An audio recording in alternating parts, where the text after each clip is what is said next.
Hoje eu quero falar com vocês sobre 2 Samuel, capítulo 12, o versículo 1 ao versículo 15, que é aquela narrativa de que o profeta Natan chega até Davi para denunciar aquilo que Davi havia feito com Urias, Betseba e tudo mais um ano antes. Então roda a vinheta, vai!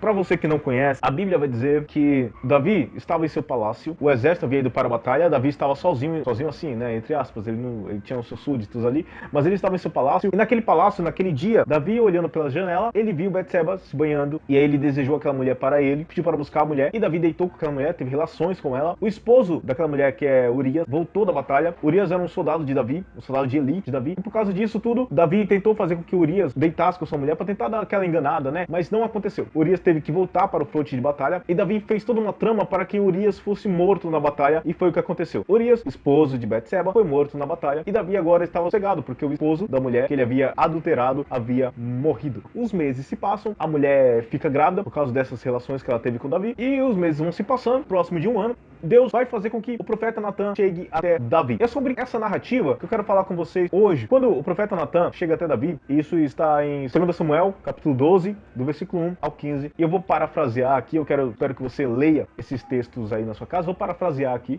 Deus envia o profeta Natan até o rei Davi, e Natan chega até Davi e diz: havia em uma cidade dois homens. Um era rico, muito rico. E esse homem rico tinha muitas posses, muitos gados, muitas ovelhas, muitas cabras, muitos bois. E havia um outro homem, muito pobre. E esse pobre, ele tinha apenas uma carneira, que ele criara desde pequena. E ela cresceu com os filhos daquele homem. Não era apenas um gado, era um pet da casa. Era quase como se fosse parte da família. Natan chega a dizer a Davi que aquele animal, que aquele homem pobre, ele comia junto com aquele homem, com a família daquele homem, ele bebia junto com a família daquele homem, e era um homem que ele tinha feliz por ter o seu pet ali, a sua carneira. Até que um dia, o homem rico, ele teve uma visita de um outro homem. Esse homem rico recebeu uma visita em casa, quis fazer um alimento para essa visita. E o que ele faz? Ao invés dele pegar algum dos animais do seu vasto gado, das suas crias ali, o que ele faz? Ele vai até onde está o homem pobre, sequestra a única carneirinha que o homem pobre tinha. O homem rico pega aquela carneirinha, sequestra ela, mata ela e sacia a vontade do seu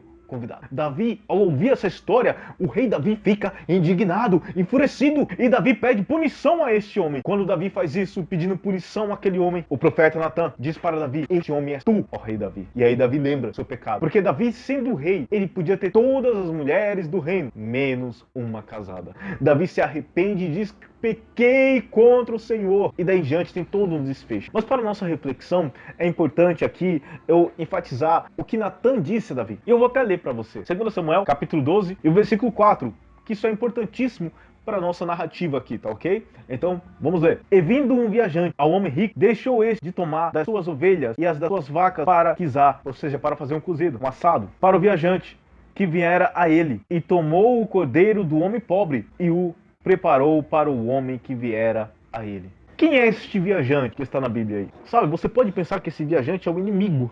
Você pode até imaginar que esse viajante é Satanás ou algo do tipo. Mas, pela narrativa, se o homem rico tivesse feito um guisado, um alimento com suas próprias crias, não teria problema algum.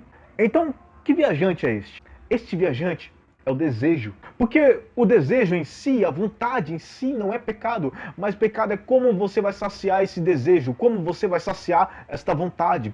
Davi teve um desejo, mas Davi saciou o seu desejo, a sua vontade da maneira errada. O desejo em si não é pecado, o pecado é a forma como você vai saciar esse desejo. Você já desejou beber água?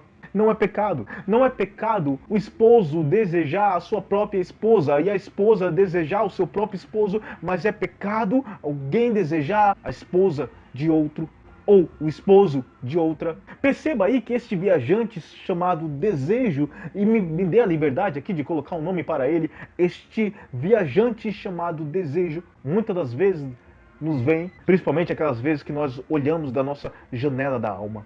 É que nós olhamos pela janela do nosso palácio pessoal, da nossa vida, e nós olhamos aquilo que o outro tem, e não aquilo que Deus nos deu. Quando Davi se arrepende, Natan vai dizer para Davi, e alertar ele de tudo aquilo que Deus havia dado a Davi. Natan vai dizer: Davi, não foi o Senhor Deus que te livrou da mão de Saul, que fez com que toda a casa de Israel e de Judá se juntassem a ti, te deu um reino, te deu tudo isso. Deus não te dá tantas coisas e tantas bênçãos. Então por quê? Por que deixar que o desejo desenfreado guie o homem? Não deixe o desejo te guiar. Deixe o Espírito Santo de Deus guiar você. Cuidado. Cuidado com aquilo que você deseja. E principalmente, como você vai saciar este teu desejo. Desejar o conhecimento é bom, é maravilhoso. Eu mesmo gosto de ler muitos livros, mas quando isso nos afasta de Deus, há um perigo aí. Tudo aquilo que te afasta de Deus é perigoso. Busque o Senhor Jesus. A Bíblia diz: buscai primeiro o reino de Deus, o reino dos céus, aquilo que é justo, e as demais coisas vos serão acrescentadas.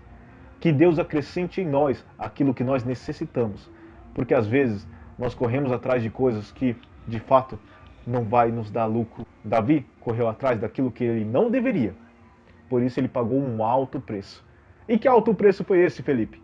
Para você saber que alto preço foi esse, você tem que simplesmente ler a Bíblia, meu amigo. Leia a Bíblia. Ok? Então, fica aí, para que você não seja controlado pelo seu desejo, e sim por aquilo que Deus colocou no seu coração. Não pelo seu desejo, e sim pela missão que Deus te deu. Que Deus assim vos abençoe, e até mais!